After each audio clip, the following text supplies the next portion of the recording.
welcome back. So in this video, let's talk about the mask interpolation panel. I'm going to turn off the magenta solid and keep my green there, and I'm going to get rid of the lumetri scope.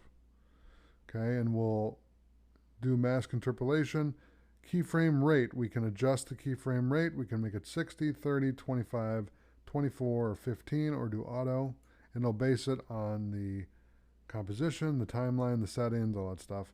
Keyframe fields, double rate, use linear vertex paths, bending resistance 50%, quality 50%.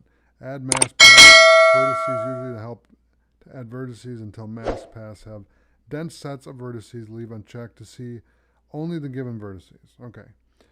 Matching method, we can do auto, we can do curve, and polyline. Use one-to-one vertex matches if you want to. First vertices matches apply. Okay. So that's what it is. So that is mask interpolation panel. All right. So thanks for watching, and I'll see you in the next video.